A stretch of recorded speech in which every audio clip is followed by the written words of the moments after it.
A conundrum for you. If a sequel series to a show makes you nostalgic and want to watch the original series, is it doing its job? Or is it not original enough? What's up, guys? Mason the Brock Anderson here, and this is Leverage Redemption Season 2, Episode 3, The Tournament Job.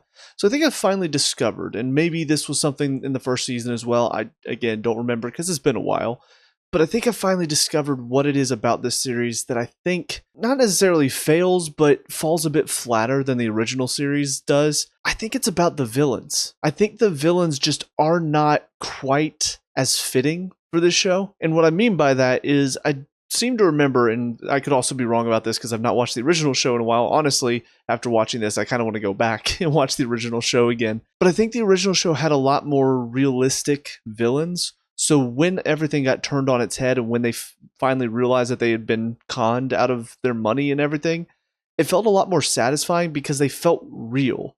These guys don't feel real. These villains don't feel like they are real people. They feel more like cartoon villains. So there still is some satisfaction in seeing the good people of the show get what they deserve and get justice, but the villains, I don't think it's as satisfying. I mean, I think about the guy in the last episode, he didn't really feel real, and even his reaction on the boat felt a little goofy. I mean, him just standing in all the trash, just going, no! That, to me, did not feel like a real person. It felt more like a cartoon villain that had his plans thwarted. This one, the guy doesn't seem real. He starts off as this loud, screaming, arrogant, cocky bastard who wants to take over these kids' lives and control them and run the team basically into the ground. And a lot of it is he's just yelling at him. He's angry. He's yelling at him. He's angry. He's cocky, though. And then whenever he turns on Brianna, all of a sudden he becomes a little bit more sadistic and he's a lot more downplayed and he's getting in her ear. He's talking really slow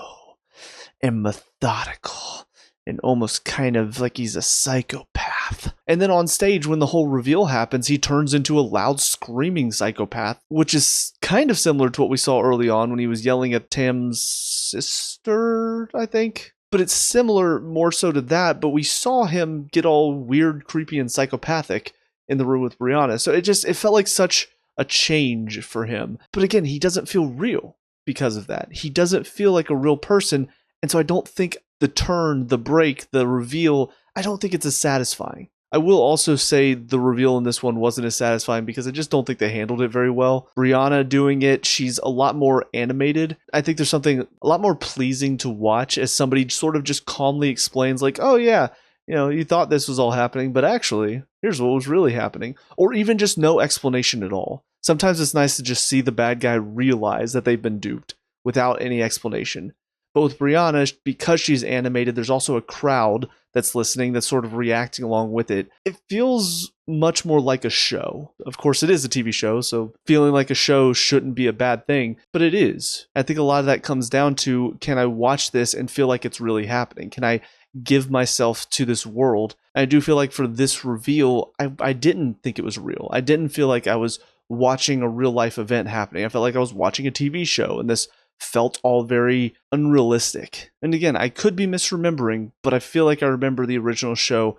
It didn't feel unrealistic. It didn't feel like a goofy animated TV show. And I think they're going a little too over the top with that. Even with Parker in this one, her Terminator stuff, it can be funny sometimes, but I don't remember her being this over the top, goofy, cartoony in the original. It felt like her antics were silly, but in a more realistic way. But looking at the story itself, it's fine. It has a nice wholesome ending with this team deciding that they are going to sort of forfeit to reveal the schemes of the bad guy. We'll say a couple of weird things that maybe got explained, but maybe I missed them because they were explained too quickly. And I'll be honest, I zoned out a couple of times because this was sort of a slow episode for me. But I don't understand why the other team also stood up and raised their hands. Like, did they also know about the cheating that was happening and so they did it in solidarity? Or did they not know but they realized it as soon as it started? I don't know. It felt very odd that the other team joined them. And then the fact that the bad guy just goes out there and starts yelling at them on the stage, why would he do that? It doesn't make him look good to yell at them to start playing. And then he immediately switches over to his other persona where he's all nice and confident and kind of the streamer personality. Dude, everybody just saw you freak out at them and scream at them to keep playing. You can't just suddenly switch over and be like, hey guys, yeah, I don't know what's going on, but I'll get to the bottom of it. No, everybody just saw you. but there were good moments in it. Again, I do think the ending was wholesome for Tam getting to reconnect.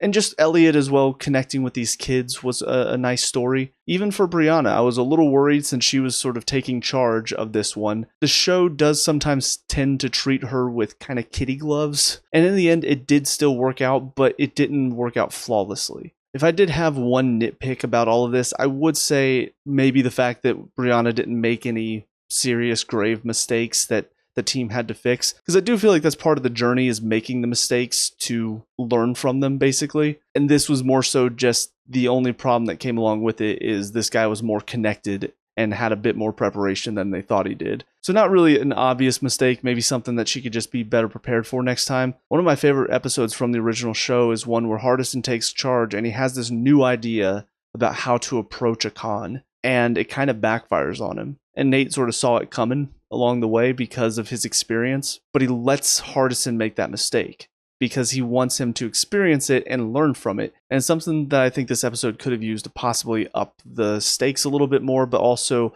help develop Brianna's character a little bit more. Because I'm pretty sure she did have an episode in the first season, maybe a couple, where she did make a mistake and learn from it in the process. So I do feel like that was something that was needed here as well. But outside of that, can't really think of anything else with this episode. The rest of it was fine, so move on to the next one.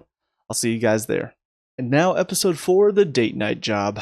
This one was pretty good. Pretty solid little twist involved with Hardison and Parker's relatively simple date turning into a full-on heist that they now have to save a kid from. I guess heist and attempted murder is the best way to put it.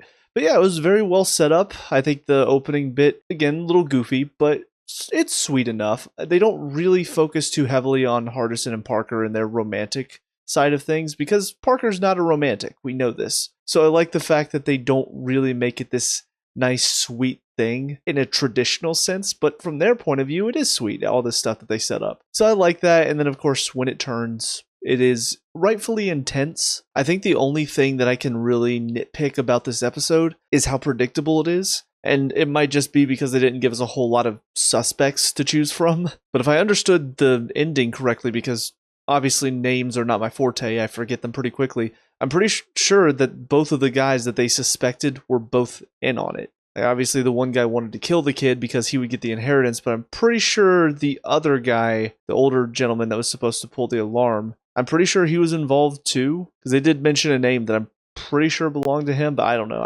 Again, names are not my forte, so when they were chucking out all these different names about the people involved, I was having difficulty keeping up with who was who. I'm pretty sure Justin is the name of the guy that kind of set this whole thing in motion to kill the kid and to begin with. But yeah, he was basically the only real suspect as far as who could possibly have a reason to want the kid gone. And it makes sense that he would set up something very elaborate to make sure he was not implicated at all in the kid's death, because obviously he would be the first suspect. So if it was just in a situation of a robbery gone wrong, yeah, it makes sense. It is a clever idea, but from a mystery standpoint, I didn't find it that much of a mystery. And then the side story with Brianna, pretty cliche and predictable. Like, we've seen this whole thing done before where she's on a date. She has to constantly get pulled away to help out the team because if not, they would be dead. And then the girl's about to leave, and so then she tries to beg for her to stay, but then the girl's like, no, it's fine, I understand, I get it, and she's completely fine with it. I don't know, have we not seen this before 100 times? I know I have. So unfortunately, I think those are the two things that sort of keep this episode from being a great one, because it really could have been great if they set up the mystery maybe a little bit more, the intensity of the scene maybe a little bit more, because obviously the kid's life is in danger, so that was intense enough, but still did feel like the team was pretty much in control of most of the situation. It never really felt like any of them were in danger. And then if Brianna was going through something a bit more interesting on the outside, maybe then it would have drawn me in a bit more. So overall, it's a good episode. It's a good twist on what was going on at the beginning of the episode, but ultimately it's held back from being phenomenal. As far as the side story with Hardison and Parker and their relationship trouble with him apparently having to go up into space, like I said before, they're not really focusing much on their relationship, so I don't feel like I could get too invested there either, because I don't see them together very often. And even when they are, I think it's a good choice to not make them a super lovey-dovey couple, because I don't think that would fit Parker very well. But I still do think it does take away from really caring about them whenever we don't get to see them very often being together. So it's going to be a bit of a quick review, but that's kind of it for my thoughts. Overall, it was good, and those are only the few nitpicks that I can pull out. Was just maybe a bit predictable and cliche. I don't know if most of my reviews are going to be this quick for the season, but hopefully not. I'd like to have a little bit more to talk about in detail. But with all that being said, let me know what you guys think down in the comment section below. What were your thoughts on these 2 episodes? Let me know. We can talk about and discuss all that good stuff. Leave a like and subscribe for future Leverage Redemption reviews. Also check out the channel. We have a lot of other reviews on here, so check those out if you have time. But until next time, I hope you guys have a great day. I'll talk to you all later. Peace out.